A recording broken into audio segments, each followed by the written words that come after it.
नमस्कार, मैं हूँ राघवेंद्र। आज दहलीज में आप देख रहे हैं कहानी भारत के विजय उत्सव की। हमने नाइजीरिया को भी पछाड़ दिया है। जी हाँ, सही सुना आपने, भारत ने अब नाइजीरिया को पीछे छोड़ दिया है।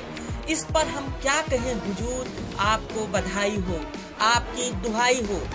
अब यह बात आपको हैरान कर रही होगी कि भला नाइजीरिया और भारत का क्या मुकाबला, जो उसे पछाड़ने का मैं दंभ भर रहा हूँ। तो बस आप हमारे साथ बने रहिए, तफसील से समझाएंगे। इस पर रिटायर्ड आईपीएस विजय शंकर सिंह ने एक लेख लिखा है जिसका शीर्षक है कि हमने नाइजीरिया को पिछाड़ दिया है। वह संदर्भ है अत्यंत गरीब लोगों की संख्या और उसके अनुपात में। भारत ने भुखमरी, बेरोजगारी और गरीबी में नाइजीरिया को पछाड़ दिया है। भारत में गरीबी रेखा से नीचे जो जनसंख्या थी उसमें 85 मिलियन जनसंख्या की और वृद्धि हो गई है। यह कहना है कृषि अर्थशास्त्री डॉक्टर देवेंद्र शर्मा का, जो भारत में खेती किसानी और उससे जुड़े आर्थिक मामलों के विशेषज्ञ हैं। वे इस विषय पर अक्सर पत्र पत्रिकाओं में भी लेख लिखते रहते हैं। उनका यह भी मानना है कि कोरोना महामारी की दूसरी लहर के दुष्प्रभाव का आकलन अभी नहीं किया गया है, जिसका अध्ययन चल रहा है। इसके समाधान के बारे में वे सुझाव देते हैं कि इस गंभीर विपन्नता की स्थिति से उबरने के लिए दुनिया भर की सरकारों को कम से कम $100 बिलियन की रकम विभिन्न योजनाओं में खर्च करनी पड़ेगी, जो फिलहाल अर्थव्यवस्था की स्थिति को देखते हुए असंभव सा लग रहा है। उनका यह भी कहना है कि समाज में अमीर गरीब के बीच जो खाई दिनों दिन बढ़ रही है, उसके असर सामाजिक ताने बाने और अपराध पर भी देखने को मिलेंगे। अब यहाँ बड़ा सवाल ये उठता है कि सरकार का आर्थिक मॉडल क्या है। यह सवाल सरकार के किसी भी व्यक्ति या समर्थक से पूछिए तो आपको नेहरू मॉडल, नरसिम्हा राव मॉडल और मनमोहन सिंह मॉडल की 1000 कमियां गिनाता चला जाएगा। 70 साल की आर्थिक कमियां जो उसे व्हाट्सएप यूनिवर्सिटी से एंटायर इकोनॉमिक्स के रिसर्चरों ने दी है, बता जाएगा। पर वर्तमान सरकार की आर्थिक नीति क्या है, इस पर वह कुछ नहीं बोलेगा। नीति आयोग की नीतियों की बात करें तो निजीकरण का प्रबल पक्षधर बन जाएगा, लेकिन निजीकरण किस नीति के अंतर्गत हो, यह बात वह स्पष्ट नहीं कर पाएगा। पूरी सरकार और उसका पूरा थिंक टैंक एक अजीब सी नीति और विचार धुंधता की गिरफ्त में जकड़ा हुआ है। आज इसी का परिणाम है कि 2016 की नोटबंदी के बाद जीडीपी, मैन्युफैक्चरिंग इंडेक्स, आयात निर्यात, रुपए की कीमतें जो गिरना शुरू हुई हैं, वो अब तक गिरती ही चली जा रही हैं। आज हमारी तुलना में बांग्लादेश जैसा एक नया देश बेहतर प्रदर्शन कर रहा है और हम धर्म की पिनक में मदहोश हो श्रेष्ठतावाद की खोह में पड़े हुए हैं। दुनिया भर के देशों में जब से कोरोना जन्य लॉकडाउन ने लोगों को घरों में बंद कर उनकी औद्योगिक और आर्थिक गतिविधियों पर रोक लगाई है, तब से उनकी आर्थिक दुर्व्यवस्था से निपटने के लिए अनेक देशों के केंद्रीय बैंकों ने लगभग $9 ट्रिलियन नोट छापे हैं और उन्हें बाजार में भी डाला है। इतनी भारी संख्या में नोटों के छापने का कारण यह है कि लोगों तक यह नकदी पहुंचाई जाए, जिससे वे बाजार में इसे खर्च करें, ताकि बाजार में मांग बढ़े और अर्थचक्र चले। आज की स्थिति में बाजार मांग की कमी से जूझ रहा है, उसे गति देना बहुत जरूरी है। लोगों के पास नकदी की कमी हो गई है, ऐसा नौकरियां जाने और बाजार सहित अन्य तमाम क्षेत्रों में आर्थिक मंदी के कारण व्याप्त हुआ है। अब उन्हें अपने मूलभूत आवश्यकताओं के लिए धन चाहिए, तो नकदी धन दिया जा सके। सरकारों ने अतिरिक्त मुद्रा छापने पर विचार किया।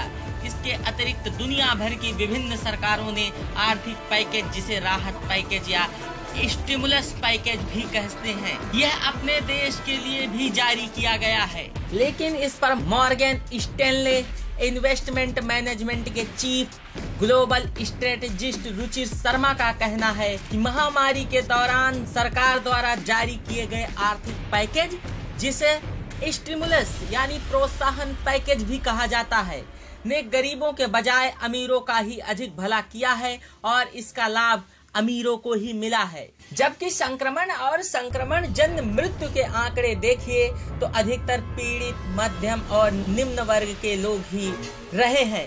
रुचिर शर्मा आगे कहते हैं कि स्टिमुलस पैकेज का अधिकांश भाग वित्तीय बाजारों में ही झोंका गया, जहां से वह केंद्रित होकर अति समृद्ध लोगों के खजाने में चला गया। 16 मई के फाइनेंशियल टाइम्स में लिखे एक लेख में रुचिर कहते हैं कि इसी अवधि में अति समृद्ध लोगों की पूंजी में 5 ट्रिलियन से 13 ट्रिलियन डॉलर तक की वृद्धि हुई है। हैरानी की कोई बात नहीं कि अमीरों के लिए बाजार में पैसा भरा पड़ा है, पर दुनिया अपने लोगों को महामारी के इस संकट से निकालने के लिए धनाभाव से जूझ रही है। यह आंकड़ा भारत के संदर्भ में ही नहीं बल्कि वैश्विक है। सबसे बड़ी विडंबना यह है कि यह सब जनता के हित के लिए जनता को ही दी गई मदद के धन को सरलता से अति समृद्ध लोगों के जेब में डालना है। वित्तीय संस्था ब्रूकिंग ने अनुमान लगाया कि दुनिया भर में 144 मिलियन आबादी साल 2020 में गरीबी रेखा के नीचे आ गई। अब अगर केवल भारत की बात करें तो विश्व बैंक और अंतर्राष्ट्रीय मुद्रा कोष IMF के आकलन के अनुसार अपनी जनसंख्या को गरीबी रेखा से नीचे पहुंचाने में भारत ने नाइजीरिया को पछाड़ दिया है। बड़ी संख्या में गरीबी रेखा से नीचे रहने वाली भारतीय जनसंख्या में अब तक 85 मिलियन आबादी और जुड़ चुकी है, जिसमें कोरोना की दूसरी लहर का आकलन नहीं किया गया है। हम अक्सर एक बेहतर अर्थ की ओर से वापस लौट जाने की बात करते हैं और इसकी उम्मीद भी बांधते हैं, साथ ही बार बार अपनी जनता को याद दिलाते हैं कि हम 5 ट्रिलियन की इकोनॉमी की ओर बढ़ रहे हैं। पर जब हम ये सब दिलासा भरी बातें कहते हैं तो दुनिया भर में कोरोना ने आर्थिकी का कितना नुकसान पहुंचाया है और उससे उबरने में कितनी पूंजी लगेगी, उसका रोड मैप क्या होगा, इसे या तो हम भूल जाते हैं या जानबूझकर इन जटिल और बेचैन कर देने वाले सवालों से दूरी बना लेते हैं। संभवतः हम यह भी समझ नहीं पाते हैं कि इस गंभीर विपन्नता से निकलने और महामारी से पहले की स्थिति में पहुंचने के लिए दुनिया भर के देशों को कुल $100 बिलियन व्यय करने की आवश्यकता पड़ेगी। रुचिर शर्मा इस धनराशि को वैश्विक आंकड़े के रूप में बताते हैं कि हमने अब तक कोरोना के स्टिमुलस पैकेज के रूप में जो भी धन व्यय किया है उसने अपने उद्देश्यों को पूरा नहीं किया, बल्कि वह रही सही पूंजी भी अति धनी लोगों के पास पहुंचकर इकट्ठा हो गई और इससे आर्थिक विषमता की खाई और भी ज्यादा चौड़ी हो गई। हालांकि ऐसा पहली बार नहीं हुआ है कि गरीबों के लिए जारी किए गए आर्थिक पैकेज की रकम गरीबों के पास न पहुंचने के बजाय वो पूंजीपतियों के पास पहुंचकर उन्हीं की गोद में सिमट कर रह गई हो। सरकार ने कुछ पैसा जरूर गरीबों को उनके खातों और हाथ में दिया और उसका उद्देश्य भी था कि वे अपने जरूरतों पर इसे खर्च करें, लेकिन राहत पैकेज का अधिकांश भाग लुभावनी नाम वाली योजनाओं और कॉरपोरेट को राहत पहुंचाने के नाम पर बाजार में कोई मांग पैदा किए बिना ही पूंजीपतियों के पास पहुंच गई। यह एक दुख का विषय है, यह बहुत दुखद है। यह बात तो ठीक है कि पूंजी पूंजी को खींचती है और श्रम शोषित होने को अभिशप्त रहता है। यह सिद्धांत आज भी प्रासंगिक है और यहाँ फिट भी बैठता है।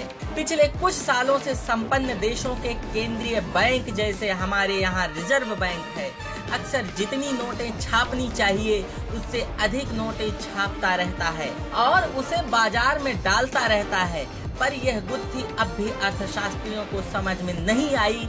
ये सब करेंसी जिन्हें गरीबों में उनकी बेहतरी के लिए सरकार ने छापा है, वो उन गरीबों का जीवन बेहतर करने के बगैर कैसे अति धनिकों की तिजोरी में इकट्ठे हो जाती है। आज दुनिया भर की सरकारें इस संकट से रूबरू हैं कि वे देश में व्याप्त विपन्नता को कैसे भगाएं। डॉक्टर देवेंद्र शर्मा एक रोचक तथ्य बताते हुए कहते हैं कि यदि इन्हीं राहत पैकेज का कुछ अंश भी गरीबों तक इस मुसीबत की घड़ी में पहुंच गया होता तो यह दुनिया कुछ बेहतर होती, पर ऐसा हुआ नहीं। क्यों नहीं हुआ, यह एक जटिल और गंभीर प्रश्न है। यूं तो अमीर और गरीब के बीच खाई तो पहले से ही विद्यमान थी, पर इस महामारी ने इस अंतर को और बढ़ा दिया। यह अंतर अब बेहद अप्रिय स्तर तक पहुंच गया। अमेरिका की शोध संस्था इंस्टीट्यूट ऑफ पॉलिसी स्टडी ने एक अध्ययन में बताया कि खरबपतियों की पूंजी में 44.6% की वृद्धि हुई है, जो कि बहुत गंभीर विपन्नता के संकेत हैं। इस अवधि में खरबपतियों की कुल दौलत 44.6% हो गई, जिसमें 80 मिलियन लोगों की नौकरियां भी चली गई। इसने रोजी रोटी को अचानक अर्श से फर्श पर लाकर पटक दिया। आज अमेरिका के 50 अति धनिकों के पास जितनी संपत्ति है वह 150 मिलियन आबादी की कुल पूंजी के बराबर है। यह आज की आर्थिकी का कमाल है और अर्थव्यवस्था के मॉडल का दुष्परिणाम है। भारत में भी स्थितियां इसी तरह की हैं, बस संपत्ति के आंकड़े में थोड़ा अंतर है। डॉक्टर देवेंद्र शर्मा एक कृषि अर्थशास्त्री हैं।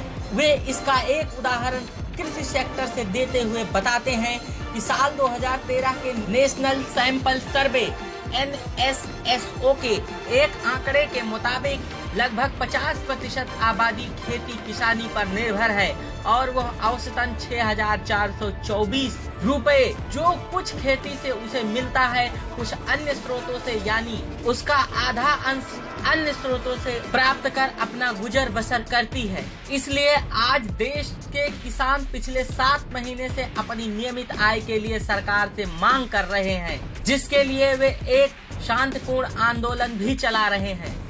सरकार ने 2022 में उनकी कृषि आय को दोगुनी करने का वादा भी किया है, पर सरकार को आज तक यह पता नहीं है कि वह इस वादे को कैसे पूरा करेगी। किसान सरकार से उन्हीं के वादों के अनुसार स्वामीनाथन कमेटी की रिपोर्ट लागू करने के लिए 5 जून 2020 को बनाए गए तीनों कृषि कानूनों को रद्द करने और MSP को कानूनी रूप दिए जाने के लिए 26 नवंबर से संघर्ष कर रहे हैं। वो कृषि के कॉर्पोरेटीकरण के खिलाफ हैं और देश की कृषि संस्कृति को बचाना चाहते हैं, पर सरकार ने एक शर्मनाक खामोशी अख्तियार कर रखी है। 5 अक्टूबर सन 1942 में ऑक्सफोर्ड फैमिन रिलीफ नामक एक गैर सरकारी संस्था का गठन अकाल और अमीर तथा गरीब के बीच बढ़ती खाई का अध्ययन करने के लिए किया गया था। इसे ऑक्सफैम कहा गया।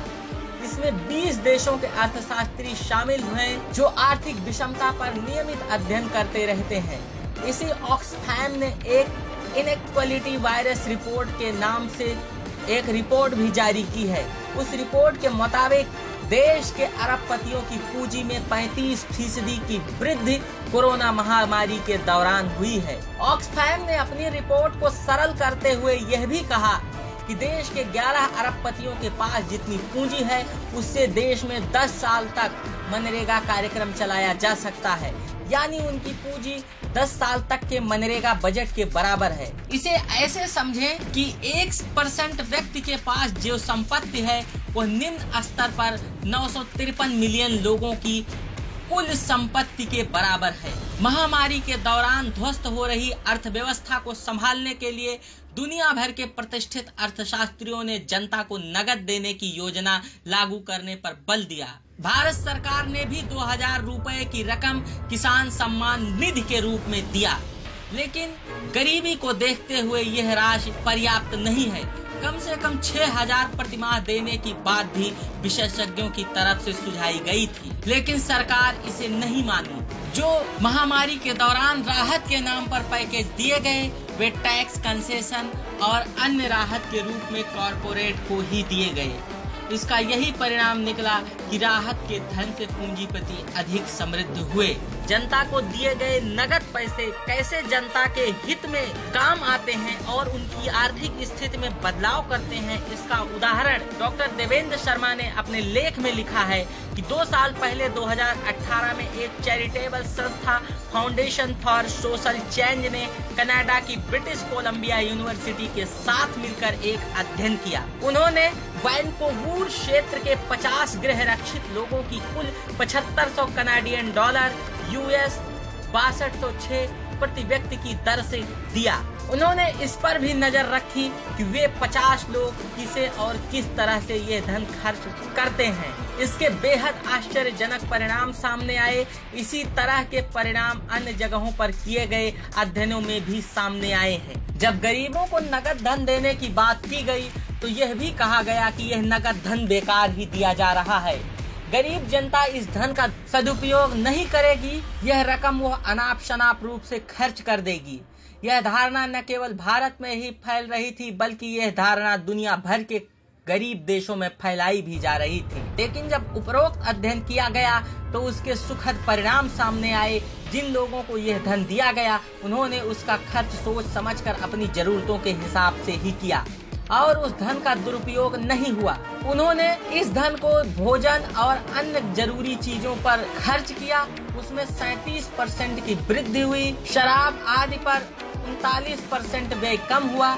उन्होंने जीवन की मूलभूत समस्याओं रोटी कपड़ा मकान में ही इस मदद को खर्च किया।